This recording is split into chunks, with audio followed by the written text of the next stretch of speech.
এবছর হচ্ছে না বিপিএল, বিতর্ক এড়াতে 2 বছর অপেক্ষা করতেও রাজি বিসিবি বস তামিম ইকবাল। ম্যাকায়ে প্রথমবার মাঠের অনুশীলনে আত্মবিশ্বাসী বাংলাদেশ দল, প্রস্তুতিতে সন্তুষ্ট সিমন্স। Very good. বাংলাদেশের ফাস্ট বোলিং ইউনিট নিয়ে গর্বিত অ্যালান ডোনাল্ড, মোস্তাফিজকে টেস্টে দেখতে চান সাবেক পেস বোলিং কোচ। শুরুতে ক্রিকেটের খবর। এবছর হচ্ছে না বিপিএল, স্পষ্ট জানিয়ে দিলেন তামিম ইকবাল। বিতর্ক আর আর্থিক ক্ষতির দায় নিতে চান না বোর্ড সভাপতি। ভালোভাবে আয়োজন করতে 2 বছরও অপেক্ষা করতে রাজি তামিম ইকবাল। ক্রিকেটারদের আর্থিক ক্ষতি ভাবনায় থাকলেও নিজের সিদ্ধান্তে অনড় বিসিবি বস। তো বলেছে আই ডোন্ট থিংক এবছর বিপিএল হবে। আর কোনো রাগঢাক করেনি বিসিবি। তামিম ইকবাল স্পষ্ট জানিয়ে দিলেন চলতি বছর হচ্ছে না Bangladesh premier league BPL. Franchise টুর্নামেন্টটি নিয়ে বিতর্ক আর সমালোচনার দাগ নিজেদের গায়ে নিতে চায় না এই কমিটি। আরও নির্দিষ্ট করে বললে বোর্ড সভাপতি, কারণ আইসিসির ফ্র্যাঞ্চাইজি লিগ কমিটির চেয়ারম্যানও তিনি। নিজ দেশে টুর্নামেন্টেই অনিয়ম কিংবা বিতর্ক হলে প্রশ্নবিদ্ধ হবেন তামিম, তাই অন্তত এ বছর বিপিএল আয়োজন করবে না বিসিবি। আমি আমার কমিটিতে আছি, আমার একটা বড় পদ আছে, আর আমার নিজের দেশে ফ্র্যাঞ্চাইজ ক্রিকেটেই সব অনিয়ম চলছে। ওটা বেটার না এই স্টেপটা নেওয়া যে আমি এখন এটা আপাতত স্টপ করে পুরো জিনিসটাকে সুন্দর করে রিভাইভ করে নতুন করে ভালোভাবে করা শুরু। তাহলে কবে হবে বিপিএল, তার কোনো সুনির্দিষ্ট সময় বলতে পারেননি তামিম ইকবাল। বিপিএল এর বাংলাদেশে প্রচুর ইন্টারেস্ট আছে, মানুষ আসে খেলা দেখতে। জিনিসটাকে যদি প্রপারলি সব কিছু করা যায়, এটার ইন্টারেস্টটা প্রবলি আরও বাড়ানো সম্ভব। বাট ওটার জন্য যদি আমার সময় নিতে হয় 12 মাস, 24 মাস, 18 মাস, যত মাসই লাগুক, if I do it, I'll do it properly. BPL থেকে প্রতি বছর বড় অঙ্কের পারিশ্রমিক পান ক্রিকেটাররা, সেই সাথে কোচ, সাপোর্টিং স্টাফ সহ ফ্র্যাঞ্চাইজিগুলোর সাথে সম্পৃক্তরা আর্থিকভাবে লাভবান হন।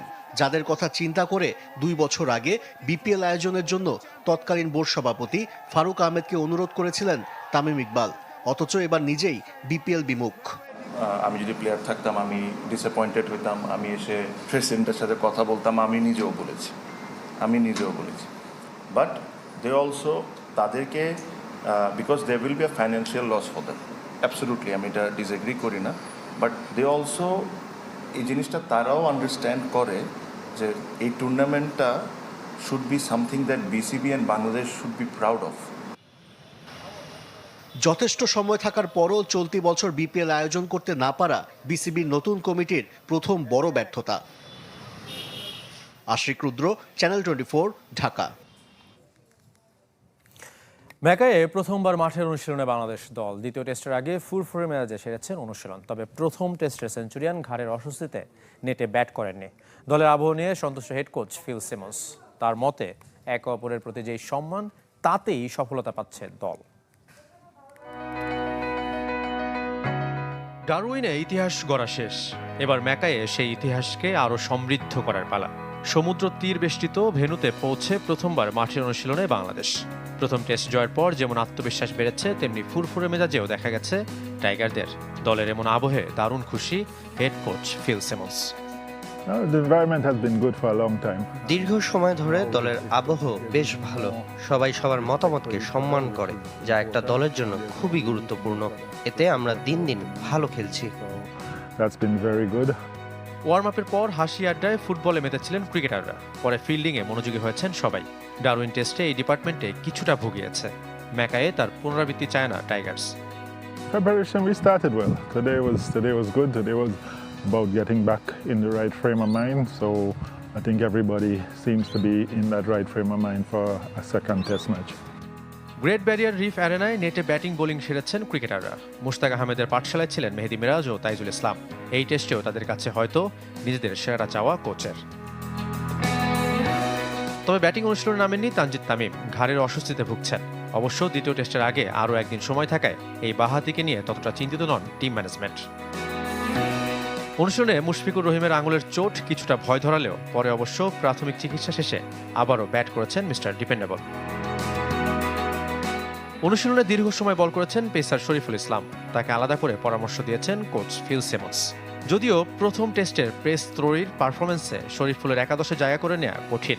ওয়ার্কলোড ম্যানেজমেন্টের জন্য কেউ বিশ্রাম পেলে তবেই সম্ভব এই পেসারের অন্তর্ভুক্তি। সাফাত মিদুল, চ্যানেল 24। অস্ট্রেলিয়ার বিপক্ষে ঐতিহাসিক জয়ে বাংলাদেশের পেস বোলিং ইউনিটের ভূমিকায় গর্বিত সাবেক কোচ অ্যালান ডোনাল্ড। হোয়াটসঅ্যাপ গ্রুপে এখনও তাসকিন হাসান মাহমুদের সাথে যোগাযোগ রেখেছেন এই দক্ষিণ আফ্রিকান কিংবদন্তি।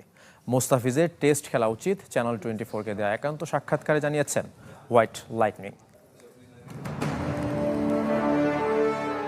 বাংলাদেশের পেস বোলিং বিপ্লবের অন্যতম কারিগর অ্যালান ডোনাল্ড টাইগারদের নিয়ে কাজ করেছেন 2 বছরের কিছু কম সময়, তবে রেখে গেছেন তার পদচিহ্ন। হাসান মাহমুদ, তাসকিন, এবাদতদের মধ্যে জয়ের ক্ষুধা তৈরি করে গেছেন এই আফ্রিকান গ্রেট। তাই তো ডারউইন টেস্ট জয়ের পর তার ভূমিকা আবারও সামনে এসেছে। হাজার মাইল দূর থেকে মুগ্ধ হয়েছেন শিষ্যদের পারফরম্যান্সে। সময়ের তারতম্যের কারণে আমি হাইলাইটস দেখেছি। কি দুর্দান্ত বোলিং পারফরমেন্স ছিল। এই পেস বোলিং আক্রমণের সাফল্যে আমারও কিছুটা ভূমিকা থাকায় আমি গর্বিত। হাসান মাহমুদ, নাহিদ রানারা তখন জাতীয় দলের দরজায় কড়া নাড়ছে। রাসেল ডমিঙ্গোকে বলেছিলাম ওদের ভবিষ্যৎ উজ্জ্বল, সেটা ওরা প্রমাণ করেছে। বাংলাদেশ টিম ম্যানেজমেন্টের সাথে সম্পর্ক চুকে গেছে ঠিকই, তবে এখনো তাসকিন, নাহিদ রানাদের খোঁজ নেন ডোনাল্ড। আত্মবিশ্বাস বাড়ানোর কাজটা ঠিকই করে চলেছেন পেশাদারিত্বের গণ্ডি পেরিয়ে। আমরা এখনো হোয়াটসঅ্যাপে একে অপরের সাথে যোগাযোগ করি, পরামর্শ ভাগাভাগি করি। আমি আসলে এই গ্রুপটার ভক্ত। আমি এমন মানসিকতা তৈরি করতে চেয়েছিলাম যেন ওরা নিজেদের উপর বিশ্বাস রাখে এবং ভয় ডরহীনভাবে খেলতে পারে। মনে হয় সেই মানসিকতা এখন এই দলটার মধ্যে তৈরি হয়েছে।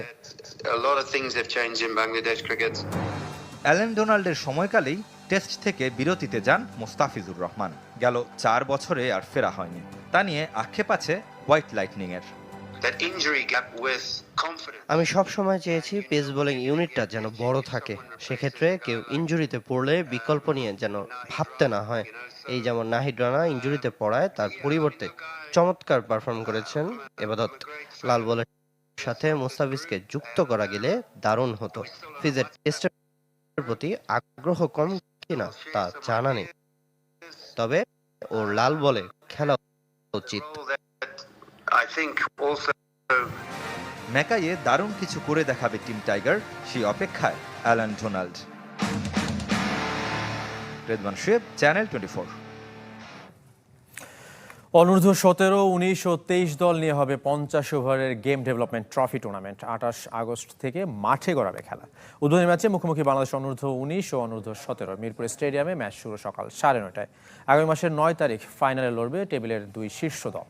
ফাইনাল সহ মোট 7 ম্যাচের টুর্নামেন্ট। সবকটি খেলা অনুষ্ঠিত হবে একই সময় একই স্টেডিয়ামে।